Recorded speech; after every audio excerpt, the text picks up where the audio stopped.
The number one objection, right? Brett, this sounds amazing, but I need my trusted advisor to say yes before I move forward. I just don't understand why my CPA doesn't know about this. And I want to tell you a couple deal stories to help you gain credibility. Again, even if you have no DST or tax deferral experience. And the first one has to do with this gentleman named David Young. And how many of you have heard of PIMCO before? PIMCO, anybody? So one of the largest money managers in the world, most respected, and a guy named Bill Gross. Anyone hear of Bill Gross before?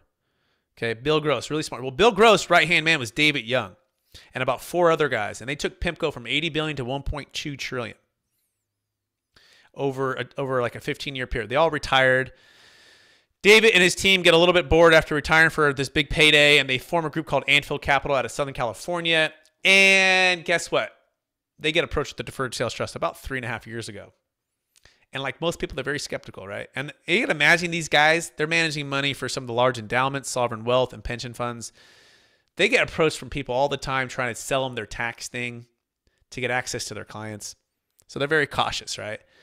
And I interviewed David, and I asked him this question. I said, David, like what is it about the Deferred Sales Trust? Walk me through your due diligence on this. He goes, well, Brett, first of all, we're economists and we're money managers, and we help financial advisors help their clients, ultra high net worth.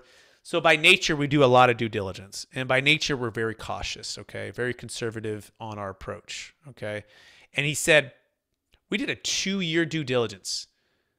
We talked with the banks. We had our attorneys look at it. We flew back and met with the attorneys. We went through this exhaustively, and we found out 2 things at the end of this research. One, the person who created it, he's a tax attorney out of the Midwest. He's the smartest person we've ever met.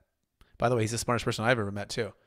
Number 2, we are all in. We'll become a part of the Inner Circle or the Deferred Sales Trust New Asset Allocation Advisory Team. And so this is really the question right now. I'm just going to post it to all you guys, okay? So take yourself off mute so I can hear you if that's okay. So Jim, Jeff, Bill, and Tim, here's the question for you right now. If it's good enough for David Young and his legal team after 2 years of due diligence, exhaustive research on the Deferred Sales Trust, talking with clients, talking with the banks, looking at the allocations, looking at the investment opportunities, is it good enough for you and your legal team? It validates the biggest of the big guys right there. If they've done all the diligence for you, right? You're riding their coattails. You got it. They're much smarter than me, right? I mean, these guys are, I'm a humble, real estate guy. Grew up in a family of rentals and construction, and Marcus and Millichap, learned about the Deferred Sales Trust, 1031s and stuff. But David Young, I mean, this guy is, I think he sits on, he's a professor of economics at, I think it's USC or UCLA. And I mean, he's brilliant. And in fact, you can hear his whole story. You can go to capitalgainstaxsolutions.com and you can listen to David tell his story. And you can get on the phone and call him. I can probably call him right now. He'd probably answer his phone, right? He's great. He loves to share his story, right? And this is the biggest thing to understand, right? That the people who helped us get there, right, to get us from the first 0 to 4 million, are typically not the people to help us exit well or get to 4 to 10 million or 10 to 20 million or 50 to 100 million or 100 million to a billion.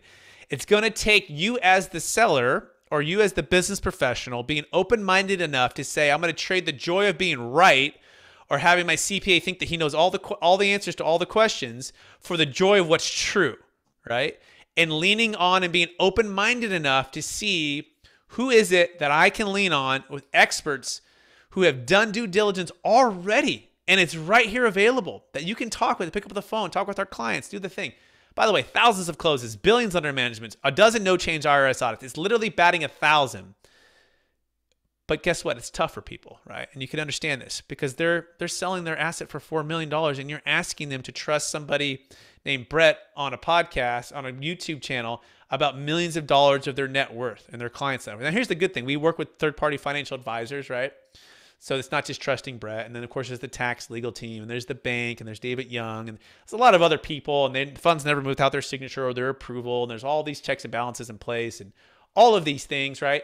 But the point is, the earlier we can educate, the more likely they are to be able to digest the know, like, and trust factor, right? The more we can educate and have them, send them this webinar and have them watch it, right?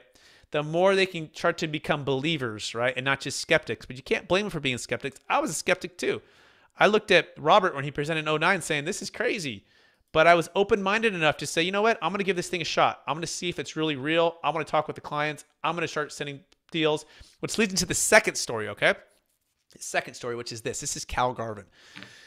Now, Cal is a financial advisor, okay? And for 35 years, he's in Los Angeles area. He's one of the most respected top LPL advisors, and he's built a multi-million-dollar business, okay? And he wants to sell and move out of California. This is 15 years ago, so he's way ahead of the curve, right? Which is everyone else moving out right now.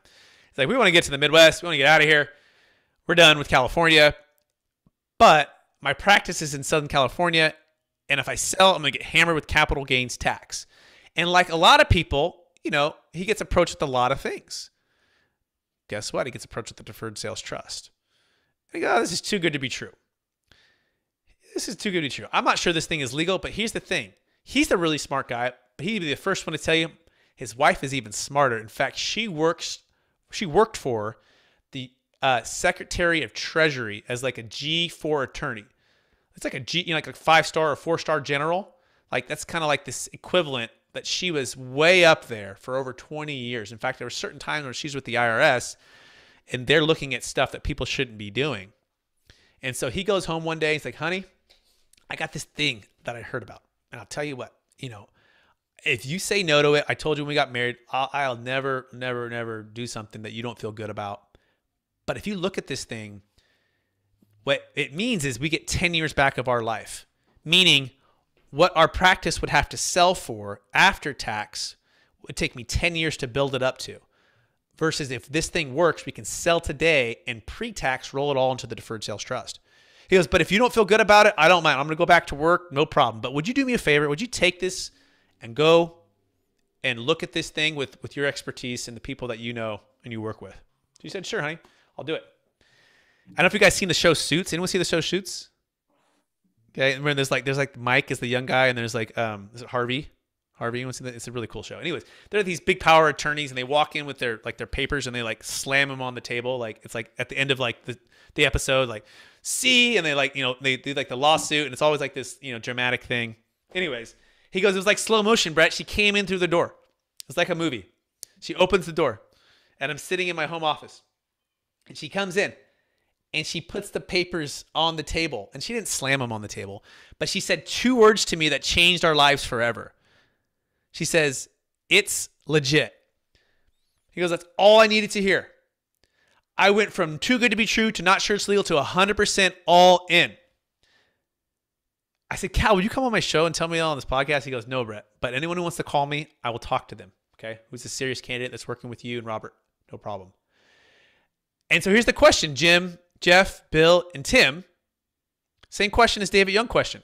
If it's good enough for Cal Garvin, who's been in the business for 35 years and has a wife who's a G4 attorney who reviews this thing and they do the deal for their actual sale.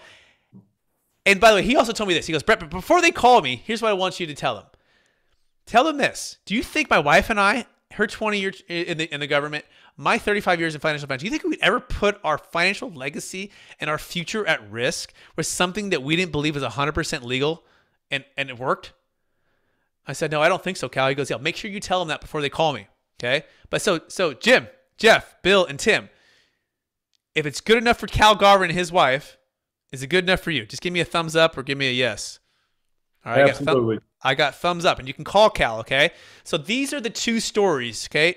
Everything else aside, the biggest thing people are going to say is it's too good to be true. My CPA hasn't heard about it. I don't think it's legal. They're going to look up some blog that some 1031 exchange person puts out and tries to tell you it's not legal because they don't want you to know about it.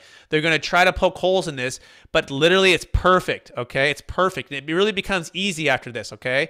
It becomes clear and consistent that the track record is perfect. Thousands of closes, billions under management. There's lifetime audit defense, by the way, built in for every single deal, okay?